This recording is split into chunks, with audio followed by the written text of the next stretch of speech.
So hi guys, welcome back to my channel. आज हम हिंदी का सबसे important chapter class 11th ISC और क्लास 12th आईएससी का स्टार्ट करने वाले हैं। उस चैप्टर का नाम है आउटसाइडर। तो चलिए स्टार्ट करते हैं। जैसे कि आप सभी को पता है, हमने पिछले वीडियो में काफी सारे चैप्टर्स क्वालिटी कवर कर रखे हैं, लेकिन इसमें हम बात करेंगे 5th chapter, that is outsider. तो चलिए स्टार्ट करते हैं। तो ये जो चैप्टर है ये बहुत ही ज्यादा इंपॉर्टेंट है for class 11th and class 12th ISC, और इस चैप्टर से हमें काफी सारे अच्छे मैसेज और बहुत ही अच्छे संदेश मिलते हैं जो कि हम अपने डेली लाइफ में देख सकते हैं, फेस कर सकते हैं। इसलिए आप लोग इस चैप्टर को बहुत ही अच्छे से पढ़िएगा, और ये चैप्टर बहुत ही इंपॉर्टेंट रोल प्ले करता है, क्योंकि अगर इससे आपका कोई भी क्वेश्चन फंसेगा तो आप लोग इजीली कर पाओगे। तो for that you need to complete this chapter. तो चलिए स्टार्ट करते हैं। अब ये आउटसाइडर नामक कहानी को लिखा किसने है? हमारी जो कवित्री है उनका नाम कौन है? मालती जोशी। मालती जोशी द्वारा इस कहानी को लिखा गया है, और वो बहुत ही अच्छी कवित्री थी। वो जितनी भी स्टोरी, जितनी भी पोएम जो भी लिखती थी, वो सारी की सारी किस पर बेस्ड रहती थी? पारिवारिक रहती थी, मतलब फैमिली पर बेस्ड होती थी, सामाजिक होती थी। अब ये जो चैप्टर है, ये जो कहानी है, थोड़ा मतलब बहुत ही ज्यादा मतलब ध्यान से पढ़िएगा, इंटरेस्टिंग के साथ, और इसमें बहुत ही ज्यादा हमें इंपॉर्टेंट चीज समझ में आएंगी, क्योंकि जो इंटरेस्ट है अगर आप लोग उसके साथ इसको पढ़ोगे तो ये बहुत ही ज्यादा इजी और नॉर्मल सा चैप्टर है। तो इस चैप्टर को स्टार्ट करने से पहले हम इसके परिचय के बारे में जान लेते हैं। तो जैसे कि आपके बुक में, वर्कबुक में अच्छे से दिया हुआ होगा, तो हम वहां से आपको एक एक चीज अच्छे से बताएंगे। तो ये जो आउटसाइडर कहानी है, आउटसाइडर से कहानी सामाजिक परिवेश पर आधारित, तो सामाजिक स्टोरी है जो कि मालती जोशी जी द्वारा लिखी गई है। परिवार की सबसे बड़ी लड़की, उसका नाम क्या होता है? नीलम होता है। परिवार की सबसे बड़ी बेटी का नाम होता है नीलम। नीलम अपने पिता के निधन के बाद वो परिवार का सारा काम खुद करने लगती है। सारी मतलब जितना भी घर का जितना भी काम होता है, पूरे घर को चलाना मेन हेड वही होती, क्योंकि वही सब कुछ अपने कंट्रोल में रखती है। सब कुछ मतलब सबका ध्यान रखना, सबकी शादी करना, घर का सारा खर्चा वही संभालती है, और घर की सारी जिम्मेदारियां उसी के ऊपर है। और वो जो है अपने परिवार को चलाने के लिए, परिवार मतलब उनके पापा की जब डेथ हो गई तो उसके बाद पूरे परिवार को संभालने का काम उसी ने किया था, और जब उसके पापा की डेथ हो गई थी तो उसके बाद परिवार का सारा काम जो है नीलम जी ने संभाला था। और उनकी वर्ष भी 45 वर्ष हो चुकी थी। अब उन्हें लगता था कि उनको शादी करना उनके लिए उचित नहीं है, इसलिए वो अपने परिवार में ही रहना चाहती थी और वो वहीं पे खुश थी। अब देखिए, नीलम एक कॉलेज में अध्यापक का कार्य करती थी। उसके 3 भाई हैं। सबसे बड़ा सुजीत, जिसको घर का नाम निकनेम है जीतू, और उसके बाद जो बीच का भाई है, मंझला भाई है, उसका नाम है दीपू, और सबसे छोटा उसका नाम है सुमित। और जो पूनम है वो उसकी छोटी बहन है, जिसके पति का नाम नरेश है। ये चीज आप लोग नोट डाउन करते चलिए। सुदीप कनाडा में नौकरी करता है, और सुजीत जो है बैंक में काम करता है, सुमित मेडिकल कर रहा है। परिवार में छोटे का विवाह, नीलम को ऐसा लगता है कि छोटे की शादी के साथ उसकी सारी जिम्मेदारियां पूरी हो गई हैं। नीलम को लगता है कि मैंने सबसे छोटे भाई की शादी कर दी है, मतलब छोटे की शादी के बाद मेरी सारी की सारी जिम्मेदारियां परिवार से खत्म हो गई हैं। वो अपना बोझ हल्का महसूस करती है। अब इस अवसर पर सब लोग नीलम के सामने उसके विवाह से संबंधित कई प्रस्ताव करते हैं। मतलब काफी लोग कहते हैं कि तुम यहाँ शादी कर लो, ये कर लो। उसका मन बहलाते कि तुम्हें शादी कर लेना चाहिए। उसको मतलब कि रोज नए तरीके के मतलब रिश्ते लेकर आते हैं, लेकिन वो हर बार कोई ना कोई बहाना कर हर एक रिश्ते को ठुकरा देती, क्योंकि वो शादी नहीं करना चाहती। वो ये सोचती है कि अब उसकी उम्र नहीं बची है कि वो शादी करे। अब उसके बाद वे चाहते हैं कि अब जो है नीलम भी आराम से अपनी जिंदगी अपने ससुराल में गुजारे, शादी कर ले, क्योंकि अब जो है उसके अनुसार घर बसा मतलब उसको मतलब कि अब ज्यादा मतलब कि जितना उसका काम था उसने सब कुछ कर दिया, इसलिए वो लोग चाहते थे कि अब वो अपनी शादी करके अपनी जिंदगी ऐसे आराम से गुजारे।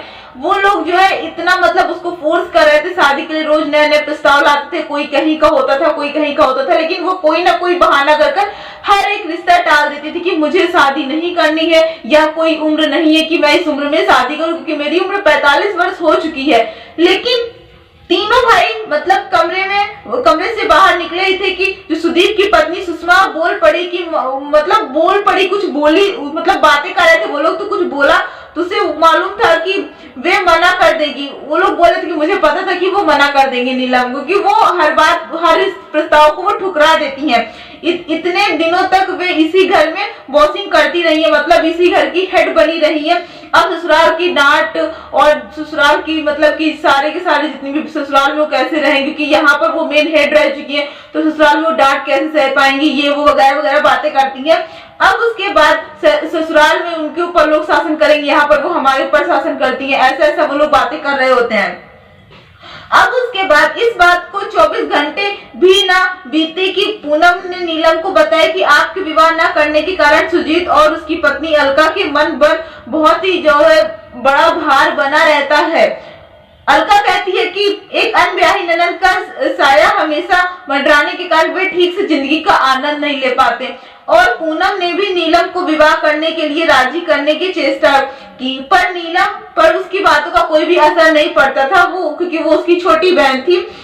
अंत में पूनम बोली, दीदी तुमने इस घर को बचाने के लिए इस घर को इतनी मेहनत से संवारा, और तुमने चाहे कितना ही इसके लिए खून पसीना अपना क्यों ना बहाया हो, लेकिन अगर ये लोग जो है आपको अभी भी जो है क्या है एक फालतू वस्तु के समान आपको जो है मतलब समझते हैं, क्योंकि आपको जो भी करना था, आपकी जो भी जिम्मेदारियां थी आपने निभा ली हैं। अब ये लोग आपको उतना महत्व नहीं देते, इसलिए वो चाहते हैं कि आप शादी करके चले जाएं। और उसने बोला कि फिर नीलम को लगा जैसे माँ के साथ जो है जैसे माँ ने उसके साथ पश्चाताप किया, वैसे ही पिता की आकस्मिक मृत्यु के बाद उसने कभी नहीं सोचा था कि अब यही उसकी नियति होगी।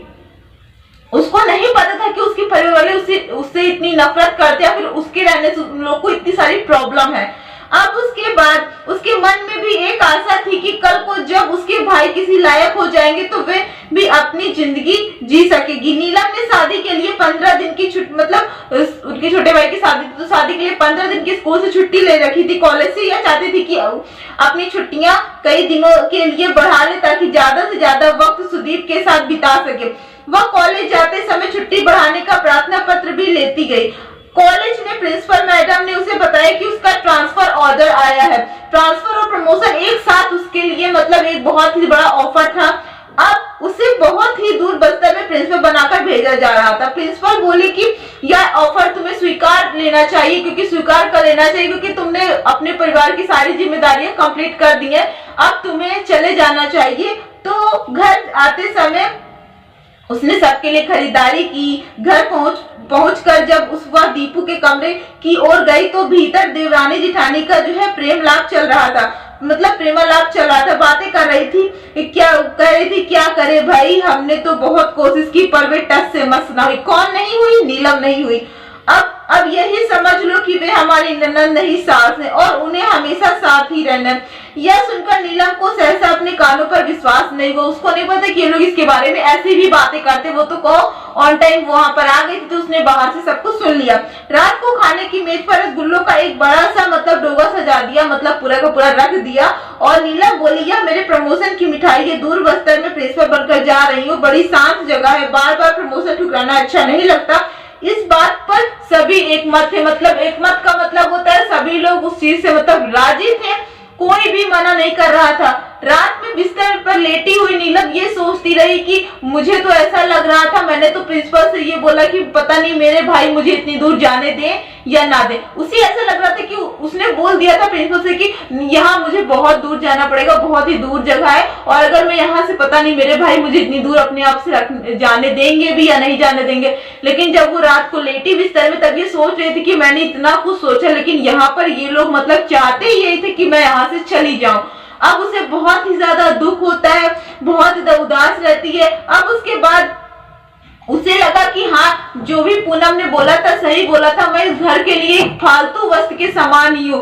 क्योंकि आउटसाइडर का मतलब ये एक फैमिली में जैसे कि काफी सारे लोग होते हैं, 8-10 लोगों का पूरा एक फैमिली होता है, 20 लोगों का एक फैमिली होता है, लेकिन उस फैमिली में पूनम और नीलम, पूनम उसकी छोटी बहन, लेकिन उसमें से जो नीलम थी वो बड़ी बहन थी, जो कि एक आउटसाइडर के रूप में दर्शाई जाती है इस कहानी में। क्योंकि वो अपने परिवार से जितना ज्यादा लगाव रखती थी, उसके परिवार वाले उससे उतना ही ज्यादा नफरत करते थे। मतलब वो चाहते थे कि हमें इनके अकॉर्डिंग ना चलना पड़े, इसलिए वो चाहते थे कि ये यहाँ से किसी तरह शादी करके चली जाए, क्योंकि उसने ऑलरेडी अपनी सारी की सारी जिम्मेदारियां कंप्लीट कर दी थी। अब उसके लिए कोई भी जिम्मेदारियां नहीं बाकी, तो उसने अपने सारे भाई की शादी और सब कुछ, पिता के मरने के बाद उसने घर की सारी जिम्मेदारियां अपने सर पर उठा ली थी। और वो चाहती तो शादी कर लेती, थी वो चाहती तो स्टार्टिंग उसके जितने भी प्रमोशंस आ रहे थे, जितने भी प्रस्ताव आ रहे थे, वो कोई भी न छोड़ते, लेकिन उसने ना ही किसी शादी की और ना ही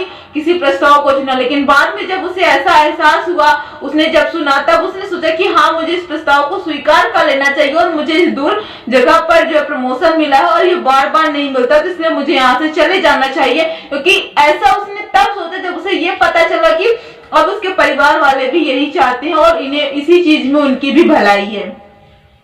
तो ये पूरा का पूरा थी आउटसाइडर स्टोरी, और इस स्टोरी में हमने काफी कुछ अच्छा मॉरल सीखा, क्योंकि ये जो चैप्टर है, ये जो स्टोरी है, बहुत ही इंपॉर्टेंट है फॉर योर एग्जाम, और इस स्टोरी से काफी सारे क्वेश्चंस आते हैं। तो अब नेक्स्ट वीडियो में हम डिस्कस करेंगे अपना नेक्स्ट चैप्टर, जो कि है सती, और ये चैप्टर जो है बहुत ही इंपॉर्टेंट होने वाला है। तब तक के लिए bye bye, take care, stay home, stay safe.